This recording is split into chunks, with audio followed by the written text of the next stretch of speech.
Добро дојдовте во деветото издание на Надкаст. Јас сум Љупчо Цветановски. Имам чест денеска мој гостин да биде министерот за локална самоуправа Златко Перински. Добро дојде. Ти благодарам, Љупчо, на можност. Да почнеме директно без заобиколување, потоа ќе продолжиме на локалните работи. Еве, директно, конкретно да одиме. Се уште ли си расположен за да се бориш за град Скопје, да бидеш кандидат за градоначалник? Еве, кратко и јасно, апсолутно да.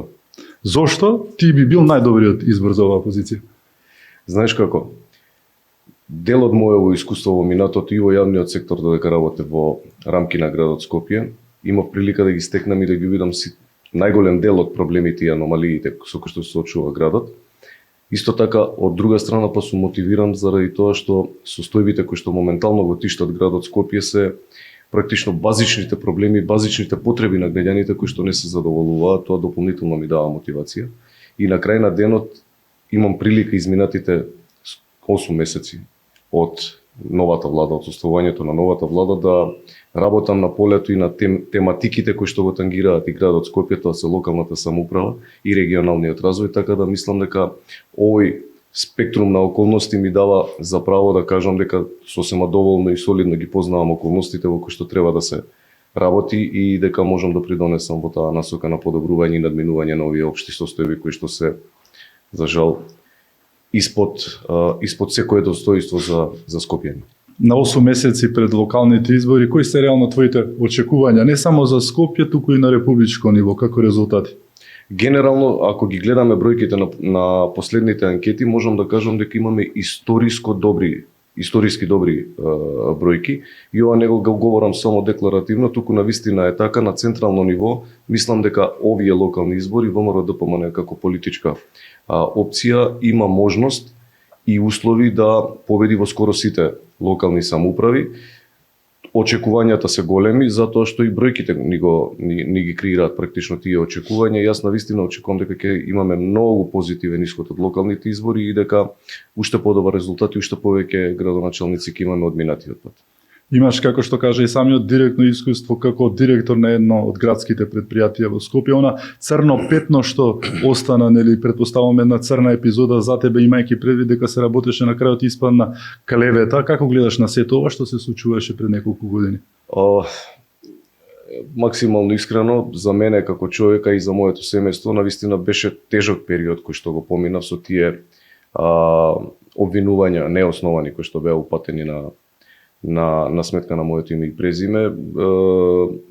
Јас и некако и се изборив, но моето семејство навистина тоа го погоди, затоа што се моите родители и сопругата ми се луѓе кои што се од работничка класа. Ние не сме биле стопанственици и така натака, значи секогаш работеле честно за својата плата и никогаш не биле во конфликт со закон или со некоја норма, но како и да е, сега кога гледам од оваа дистанца, дури некогаш и смешно ми доаѓа заради тоа што кога ќе ми текне на тој циркус од пресконференција кој што ни го приреди раководството на градот, навистина е можеби за смеење во наводници, кога зборам, инаку треба да е срам за сите нас како граѓани на градот Скопје.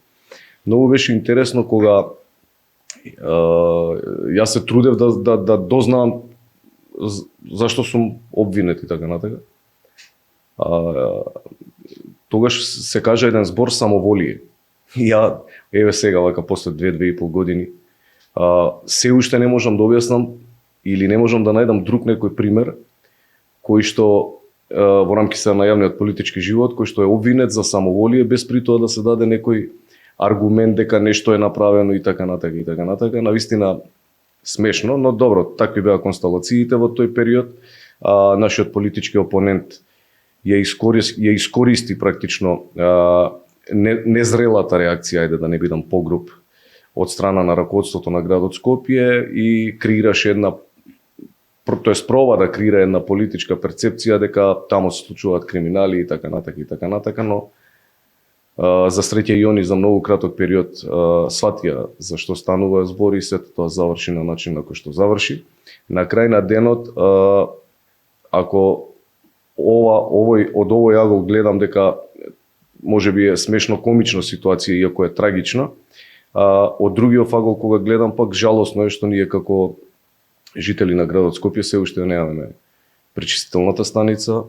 Навистина не знам, а се надевам дека барем нешто се прави на тоа поле, бидејќи е многу битен проект не само за градот Скопје, туку и за цела Република Македонија, и се надевам дека не се забетонирани во целост работите во насока на подобрување или поместување во делот на реализација на истиот проект, така да се надевам дека еден ден ќе ја видиме таа пречистителна станица изградена и ќе ни користи на сите скопјани.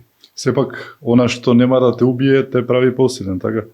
Апсолутно да, видете, ја и тогаш знаев што сум направил, знаев дека сите постапки кои што се одвиваа беа во рамки на процедурите пропишани и од страна на кредиторите кои што ги даваа заемите за изградбата на пречистителната станица, заради тоа што тој процес практично они го мониторираат и они го усмеруваат, затоа имаш и проектни единици и така натака и така натака. Учеството на директорот на водовод и канализација е минорно и идентично какво што би требало да биде и учеството на градоначалникот на градот Скопје, без разлика кој е, сега неќам да преюдицирам, затоа што ние бевме канети само на оние прогрес митинг состаноци кои што се одржуваа еднаш месечно.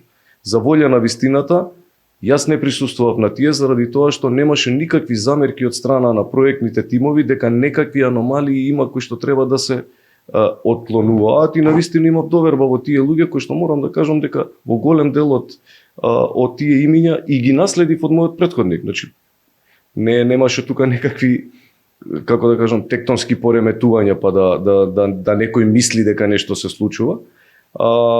Тогаш како еден аргумент од обвинувањето на самоволието беше кажано дека не биле испраќани покани до градот Скопје за да учествува на тие прогрес митингот. Тука е комичната ситуација што не ги праќам јас тие покани, туку тие покани ги праќа проектниот тим, и како праќа покани до мене и до сите чинители, така ода и до град Скопје. Но не се завршена е таа приказка. Мене апсолутно немам комодитет да дозволам да ме влече гнев во иднина, навистина сакам нешто да поместиме кон подобро и јас се надам дека ќе имаме прилика. Според многумина, токму случувањата во град Скопје последните неколку години се најеклатантен пример зошто треба да се смени еден закон кој што вели дека сепак градоначалниците не може да бидат заштитени мечки и дека треба да подлежат на одговорност и со самото тоа и на можност за разрешување, нешто што како министерство во моментот го терате оние измени во законот за локална самоуправа. Да, токму така. Како една појдовна точка за отворање на законот за локална самоуправа е токму овој момент кој што ти го спомна, тоа е можноста за референдумски отповик на градоначалник. Јас имав прилика да одржам 4 јавни дебати на кои што лично присуствував и лично јас ги држев. На тие 4 јавни дебати можност да присуствуваат имаа сите градоначалници и во најголем дел беа присутни, разговаравме отворено и им благодарам за придонесот. Исто така на тие јавни дебати беа поканети невладиниот сектор, граѓанскиот сектор, значи пошто бидејќи од една страна можете да го сватите проблемот и предизвикот кој што ги има градоначалникот во спроведување на политиките, но од друга страна мора да направите баланс и да ги слушнете потребите на граѓаните. На некој начин да направите симбиоза и да донесете одлука во насока на подобрување и на законското решение и општо на подзаконските акти кои што би требало да ја олеснат практично работата на градоначалникот, а не да ја отежнат. Мислам дека после долго време во Република Македонија имаме консензус за ова прашање. И ова не постојано го потенцирам и веќе сме се разбрани сме со градоначалниците дека ова не е во насока на притисок или казнување на градоначалниците, туку напротив, подигнување на нивото во делот на транспарентноста и отчетноста и изголемувањето на квалитетот на услуги кои што во иднина би требале да ги спорачуваат. Многу е поразително кога некој ќе те донесе на власт, кога некој ќе ти даде доверба, таа доверба ем да ја злоупотребиш, ем да бидеш во целост игнорантски настроен кон пред се твоите гласачи, но и кон сите останати граѓани на некоја локална самоуправа. Пак да не бидам груб да мислите дека ме влече гнев, па само против Скопје зборам. Доброто во целава работа е што мал број на градоначалници се однесуваат вака девијантно. Можам слободно да кажам 20 или 3 се. И сметам дека оваа алатка ние како граѓани треба да ја имаме на располагање во иднина за да превенираме вакви ситуации кои што навистина вреѓаат интелигенција. Тоа ќе го направиме, тоа го предложивме, ќе го направиме. Процесот на јавни консултативни средби заврши. Сега влегуваме во третата фаза од процесот на измените на Законот за локална самоуправа. Тоа е практично креирање на предлог измените и потоа ќе влеземе во фазата на валидизација и усвојување. Потенцирам, станува збор за системски закон, за кој што е потребно двотретинско мнозинство и бадентерово мнозинство. И навистина ова е еден пример како треба да се води процес на измена на системски закон, заради тоа што сите чинители беа поканети и од која ќе ги конструираме овие предлог измени на законското решение, истите јас ќе земам обврска да ги презентирам во рамки на собранието пред сите политички партии како чинители во парламентарниот процес, да ги објаснам во која насока се и дека се исклучиво во насока на подобрување на законското решение. За жално, за среќа на оние 2-3 девијантни градоначалници што ги споменуваш, нема да важи ретроактивно, не ќе може да се отповикаат оние кои што во моментот се градоначалници. Не може, ниту еден закон не може да има ретроградно дејство. На крај на денот, повторно ќе потенцирам, ние не го правиме ова за да на некого му одржиме лекција. Ние ова го правиме за да во иднина не ни се случуваат вакви работи. Скопје ни издржале многу, Љупчо. Ќе издржат уште 5-6 месеци и ќе се надмина оваа приказна. Но ако ти станеш градоначалник на Скопје, ќе важи за теб. Апсолутно, и треба да важи за мене. И не не само за мене. Тоа, така. Напротив. Видете, во моментот имаме состојба, да не бидам грубо сватен, но сакаме да рушиме ѕид со глава. Кога вие на анкета ќе видите дека имате преку 70% негатива и кажувате дека сте најдобар, некако мене не ми оди едно со друго, не ми кореспондира. Кога освен по новата фризура или по како беше ова анкетата, ја гледав некаде, пошто ќе го памтите раководството на градот, мислам дека најголемото беше по новата фризура. Сега не знам дали беше озбилна или шеговита анкетава. Так. Тоа само за вас говори, Ѓевчо. И мислам дека час поскоро треба да сватите дека ако сите велат дека нешто штима, так, ја се изразам со народен речник, и ако не превзимате ништо да коригирате, правејќи се жртва, држите 570.000 граѓани како заложници. Она што ќе биде како измена опфаќа еден дел кој што е страшна полка не само за Скопје и за многу македонски градови, зборуваме за хигиената, зголемените ингеренции на комуналните инспектори кои што се во план. Ќе се стави ли крај ред конечно со вакво нешто?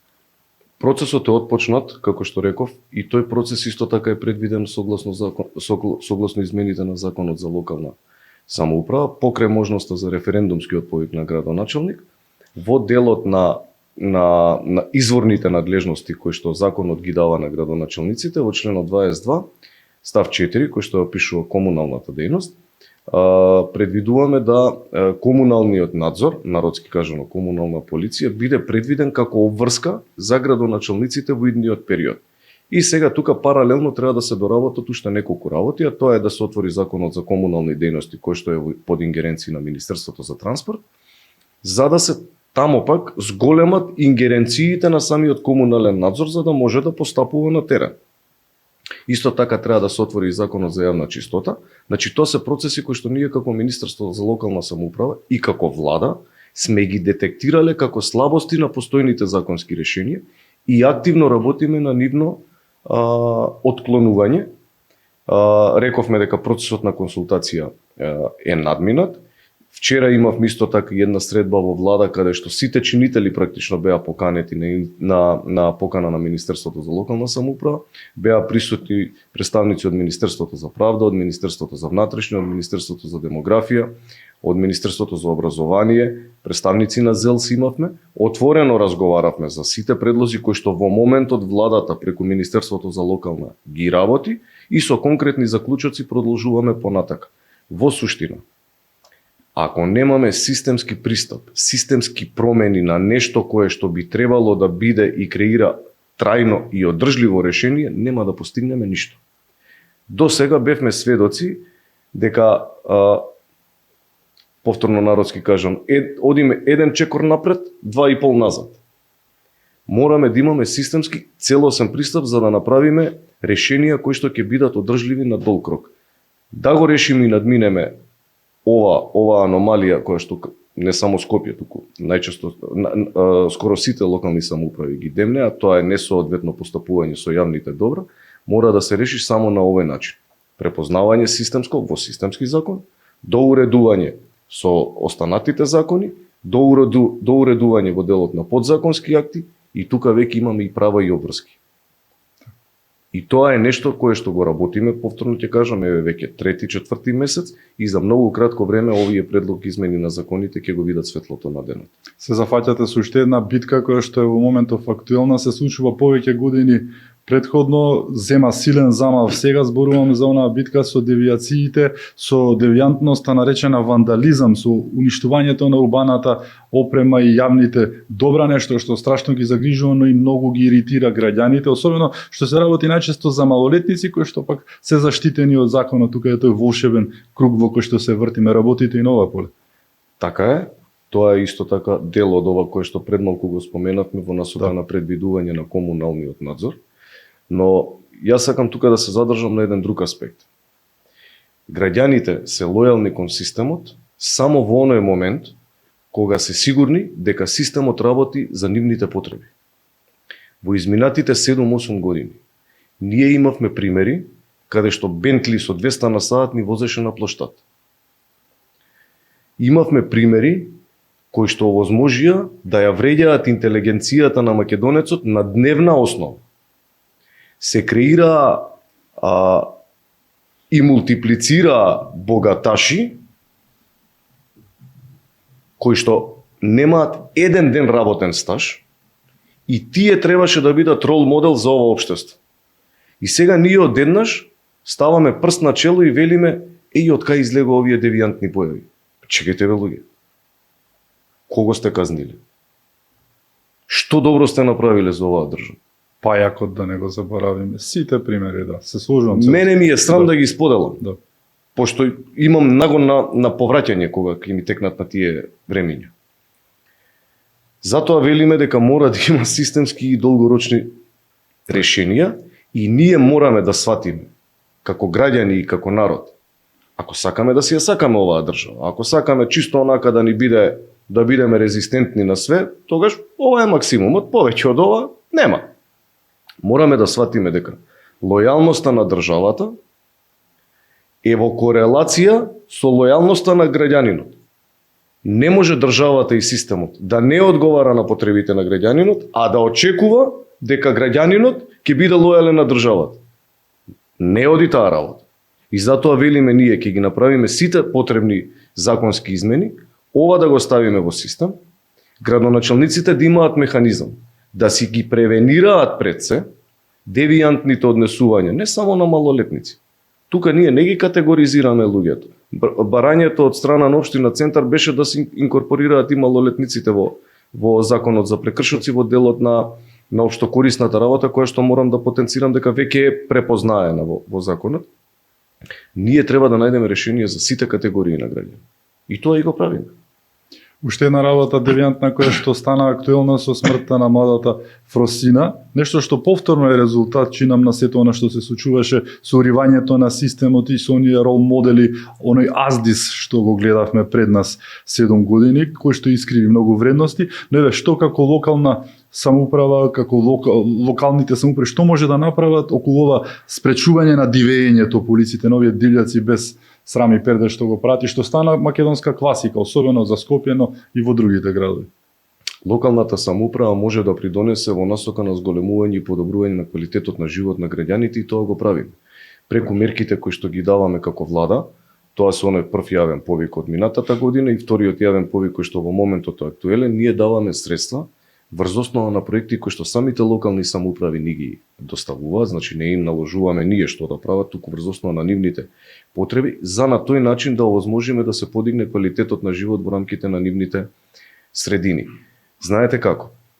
Сведоци сме, секој ден гледаме на вести, рекордни испишани казни за несовесни возачи или така натака. Што тоа ни кажува? Дека до сега никој не превземал ништо за да ги надмине овие состојби. Јас често пати кога седиме во друштво вака се смееме, значи ние сме најголеми европјани, ама само кога сме во некоја странска држава. Така. А кога сме кај нас во Македонија, летаат пикавци на сите страни, фрламе кај ќе стигнеме. Зошто? Затоа што нема кој да не превенира, нема кој да не казни. Репресивната политика никогаш не е омилена за власт. Ама стигнати сме на тоа дередже да не можеме подобро. Мора да правиме нешто, мора да менуваме нешто. И јас јавно можам и сакам да го пофалам мојот колега Панче, министерот за внатрешни работи. Навистина ова што во моментот го прави и овие реформи кои што ги предвидува, кои што 10 години наназад можеле да се спроведат и реализираат, по делот на Safe City и така натака, да не ги набројувам сите. За многу кратко време ќе бидат визибилни, ќе бидат спроведливи. Кога ќе ви стигне СМС со пусулче од 50 на 100 евра, дека треба да го платите во рок од 3 до 5 дена, следниот пат ќе размислите дали ќе возите без појас, 200, ќе фрлите пикавец и така натака. Темата на град Скопје и проблемите тамошни е многу широка. Тука зборуваме и за проблемите со градскиот превоз, со хигиената. Го спомнавме тоа, во загадувањето енормно исто така страшна тема со која што исто така никој не се занимаваше минативе години. Да, треба многу работи да се сменат за да се подобри, но еве се работили на овие проблеми, не се проблемчиња. Точно. И повторно, сега да не бидам погрешно сватен дека ние како месии дојдовме на власт и се знаеме, а све ова претходно не чини.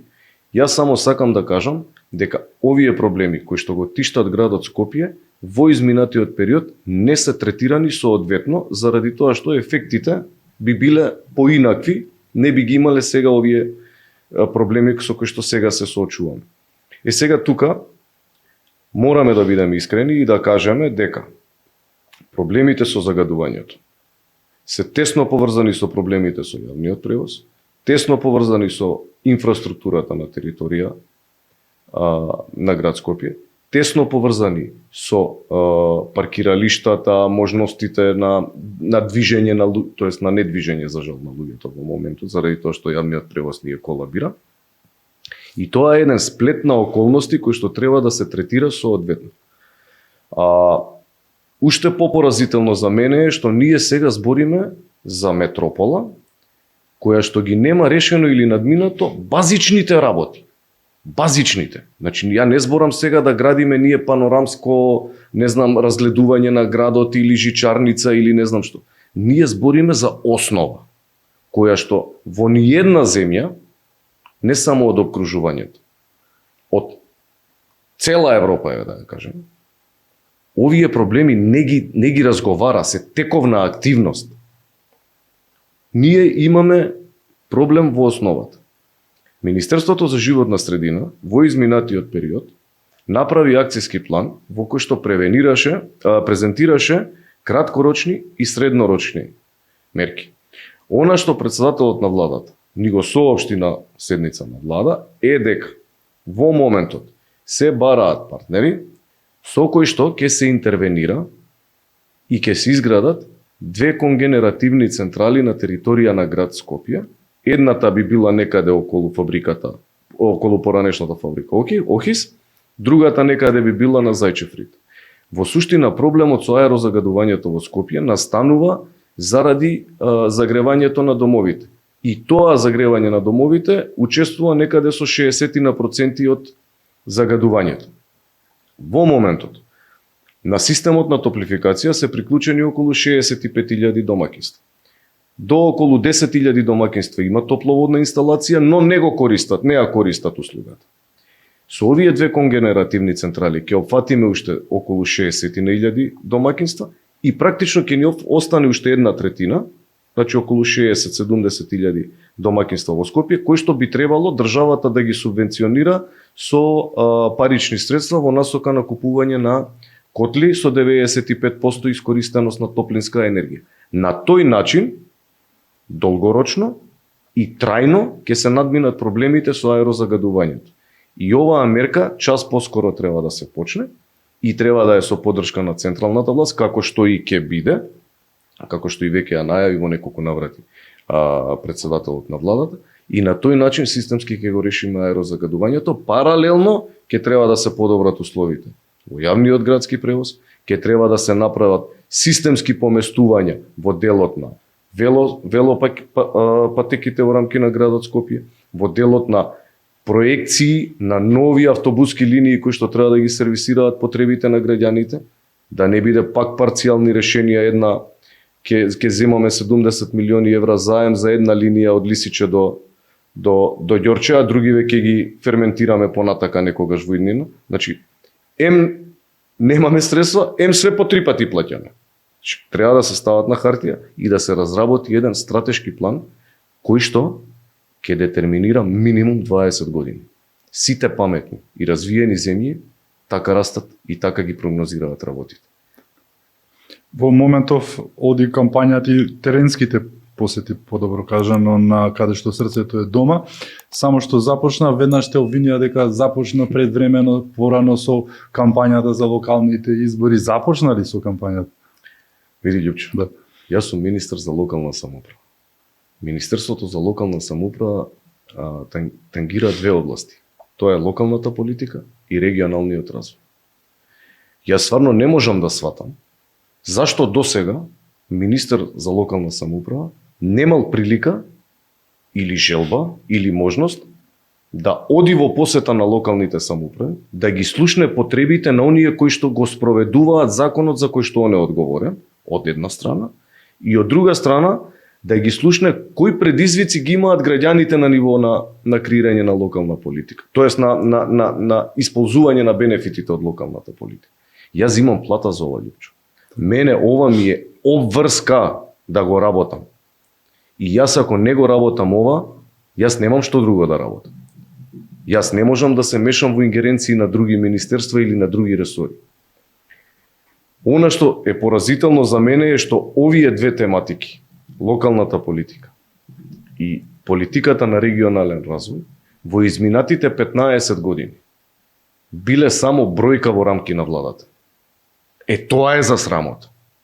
Овие две тематики да се третирале соодветно во изминатиот период, немаше да имаме состојби како што имаме сега, во повеќе од 70% од површината на Република Македонија да ни се празни и селува, што е нормално заради тоа што немаат основни услови за живот, и сите да се населуваат во рамки на главниот град, кој што е проектиран за најмалце 2 пати граѓани колку што на дневна основа доаѓаат во градот Скопје. И сега ние се соочуваме со проблеми. Па ќе се соочуваме. 15 години ова министерство било статив во рамките на владата. Ништо не е правено. По другите општини ќе одиш, така?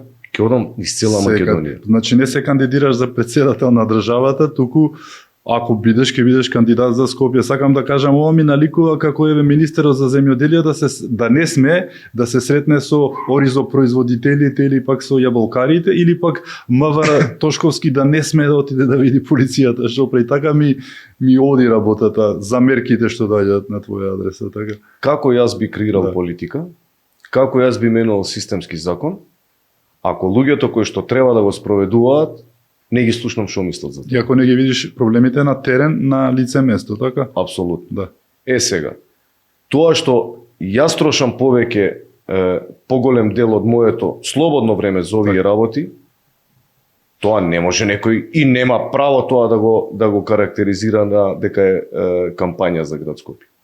Јас сум министер по рамки на владата на Република Македонија. И јас имам обврска, како и минатата година, така и оваа, да ги поминам сите локални самоуправи, и тоа ќе го направам. Така. Колку е поврзано со темата рамномерен регионален развој? Таа тема е исклучително битна за цела држава. И таа тема треба да ги надмине проблемите со исолувањето. Ништо немаме направено на тоа поле. Еве само за илустрација. Минатата година имав прилика да посетам Словенија. Замислете, прв пат оди министер за локална самоуправа на посета во Република Словенија во Љубљана. Луѓето не пречекаа па не можам да ви обяснам колку пријателски. Сакаат да помогнат. Тамо, пандан на моето министерство, се вика Министерство за регионален развој и кохезија. Пред повеќе од 30 на години, ние, Република Македонија, заедно со Република Словенија и сите поранешни југословенски републики, тргнале од една иста стартна позиција. Сега, Република Словенија, во изминатиот финансиски циклус од Европската Унија во делот на кохезиони фондови, искористи 3,2 милиарди евра. Пари без пари добиени. Ја не можам, бе Љупчо, да се помирам дека некој е попаметен од мене. Сварно не можам да се помирам. Зошто да не можам јас да искористам дел од тој фонд? Во ред, некој ќе каже Словенија е земја членка, ние не сме. Во ред. Европската Унија има предвидено фондови и за земјите аспиранти за членство во Европска Унија. Ништо не користиме. Ништо не користиме воопшто на проектите. Ништо не користиме. ИПА фондовите ништо не се користат исто, да. Ние работиме само кросбордери, ИПА програмата која што опфаќа преку гранична соработка. Таа програма е базична програма која што треба да ни направи пред се едукација на кадар да ги искористува овие фондови кои што во иднина би требало да ги користиме. Ние 15 години само кросбордери работиме. Колку оваа тема за равномерен регионален развој е поврзана со децентрализацијата и се работи ли нешто и на ова поле? Децентрализацијата како процес е опишана во Законот за локална самоуправа и ова законско решение кое што сега го имаме, морам да кажам дека ги има поставено темелите на децентрализацијата во Република Македонија. И на некој начин одговори на потребите кои што и предизвиците кои што самиот процес ги детерминираше. Во суштина, она што сега го зборуваме со градоначалниците е дека истите тие, согласно Законот за локална самоуправа, имаат доволен број на надлежности за да ги задоволат и да одговорат на потребите на граѓаните. Најголем камен на сопнување секогаш се финансиите. И највеќе време трошиме за фискалната децентрализација. Тука дискусијата ја поделувам секогаш на две основи. Прво, колку градоначалниците ревносно си го наплаќаат и колектираат данокот на имот и комуналните такси како сопствени извори на финансирање, бидејќи вие не можете да велите дека немаме пари, тоест немате пари, а имаме една општина која што 10 години не е издала даночно решение и која што е меѓу погласните дека нема пари. Мене тоа ми вреѓа интелигенција. Дајте да видиме што може тука да направиме. За да го отклониме овој проблем, заедно со мојот колега Андоновски, министерот за дигитална трансформација, на локалните самоуправи ќе им овозможиме механизам за ажурирање на базите на даночни обврзници. Ние сега повторно збориме како да сме во 19 век. Основата на спојдовната точка ни е проблем. Ние немаме ажурирано бази на даночни обврзници. Зборам на локално ниво сега. Значи, кај мене во мојот стан кај што живеам, пристигнуваат 3 даночни решенија, од кои што 2 се напочинати лица. Мораме да ги ажурираме и мораме да овозможиме плаќање на данок на имот по електронски пат. Тука веќе се скратува моментот на субјективитет од страна на градоначалникот дали ќе издадам или нема да издадам решение. На 1 јануар искача решението по електронски пат. Скенираш код, си го плаќаш. Вториот момент ќе се задржам, на кој што, извинете, може малце поекстензивен, но битно е да ги знае овие работи јавноста, е во делот на фискална децентрализација, тоест на оние средства кои што самите локални самоуправи ги добиваат од централниот буџет. Освен блок дотациите, на локалните самоуправи од централните приходи им следува 6% од данокот на додадена вредност и 6% од персоналниот данок. Секако дека општините сакаат повеќе, секако дека централниот буџет треба соодветно да одговори и да го одржува системот на државата во целост, и затоа кога секогаш се збори за оваа тема, треба да биде аргументирана од двете страни и да се најде најсоодветното решение. Ја не велам ни дека се многу овие 6%, ни дека пак се малку. Но треба да се искористат овие два аргументи, како што реков, колектирање на сопствени извори на финансирање и да се разговара за можноста согласно можностите во централниот буџет. И да не заборавиме Како никогаш досега, оваа влада е партнер на локалните самоуправи. Само минатата година се склучија 288 договори за финансирање на проекти во висина од 4,5 милиарди денари. Оваа година им се ставени 15 милиарди денари на располагање на локалните самоуправи. Верувајте ми, јас сум во секојдневна комуникација со сите градоначалници, сите го имаат истиот став, дека како никогаш досега имаат средства на располагање. Тоа е тој оној втор јавен повик за Точно. финансиска помош, така? Во првиот велиш имаше добри резултати. Апсолутно да. Така. Некаде околу нешто повеќе од 251-252 проекти се веќе завршена е постапката за избор на јавна набав или е во завршна фаза. Околу 60 на проекти се веќе воведени во работа. Останува негде само околу 30 на проекти за кои што треба да се отпочне постапка за јавна набавка за избор на изведувач. И сега влеговме во зимски период каде што реално не може да се изведуваат градежни активности, имавме снег, така натака, објективни да речеме пречки. Сега веќе влегуваме во полнег во градежна сезона и ќе видите дека за многу кратко време полезностите од овие 288 проекти кои што се договорени од првиот повик ќе ги видат граѓаните. Вториот јавен повик се уште тече. Рок за поднесување на апликативен формулар и на проекти локалните самоуправи имаат до 30 април. Намерно го продолживме овој рок за да им дадеме дополнителен комодитет да спремат што е можно поквалитетна проектна документација и се надевам дека најмалце 3 пати повеќе проекти ќе има оваа година. Почнавме малку дедуктивно од општото, одиме кон поединечното, офативме повеќе теми, еве за крај нека биде за гледачите. Кој е Златко Перински, да ни кажеш? Ако не, бидејќи сепак многумина те знаат, многумина не повеќето. Кој е Златко Перински? Не мора како Зоран Заев во трето лице еднина, тој милуваше да се изборува, нели? Што има други моменти. Јас, Лјупчо, не сум ништо поразличен од сите останати луѓе и никогаш, ниту една позиција ме нема сменето ниту милиметар. Се уште комуницирам и општам со истите луѓе со кои што комуницирам и општам скоро цел мој живот, кои што ми се како фамилија. Не планирам да ни милиметар одстапам од она што јас го имам зацртано како треба да се развивам како единка, еве да кажеме, како човек. Фамилиарен човек сум, оженет, татко на една принцеза би ја нарекол, која што на вистина ми ја дава целата љубов на светот. Возам мотори, сум страстен љубител на мотори, мислам дека тука имаме Се разбираме заеднички јазик, да. Во делот на активности цел живот сум бил активен преку скијање, фудбал, фитнес и така натака. Она што ајде сега да не биде во трето лице, но ќе се потрудам да го кажам на друг начин. Она што моето име и презиме на крај на ден сакам да го одликува е да кога ќе се свртам наназад, да знам дека сум направил нешто добро во смисла на подобри услови на живот и за сите останати граѓани. Сето ова ќе заврши, јас знам, дали ќе биде за 2, 3, 5 или 10 години е тотално небитно. После тоа треба да излеземе со аргумент дека нешто сме смениле и дека не сме сите исти. И кога ќе се чуе името на Златко Перински во иднина, здравје Боже да сме живи и здрави, сакам да се врзува за позитивни активности и позитивни проекти кои што придонеле за подобро утре на сите граѓани. Кој е твојот сон за мотор и со каков би сакал па да се пензионираш?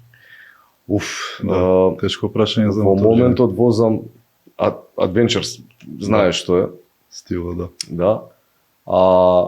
Не сум размислувал со каков би сакал да се пензионирам, зашто стварно уживам сега во Не моментот. трицикл сепак не. Не, Не, тоа тоа не е ме, за- не дај Боже. Не сум возам Не е тоа. мотор, да. Не. Така. Имам многу сериозни пријатели со кои што навистина возиме низ Европа. Возевме, немам возено од лани од мај. И се надам дека ќе имам прилика барем лето една тура да фатам на неколку дена. Навистина, сварно сме многу добра дружба и тие 3-4 дена кои што ги користиме за некаква мототура ми се неверојатна релаксација и одмор. Да. Опуштање на умот, да, сосема друга димензија. Тогаш сум сам со себе и мислам дека можам да се договорам за се и се што. Те разбирам најдобро. Ти благодарам што беше мој гост. Ти благодарам на можност. Ми беше чест. Исто. Ви благодарам и вам што бевте со нас, да сте ни живи и здрави. Ова е 9-то издание на Надкаст и гледаме секој четврток во 20 часот на, што би рекле, фреквенцијата на Курир, односно на Курир МК на YouTube каналот. Да сте ни живи и здрави и секако чувајте се многу.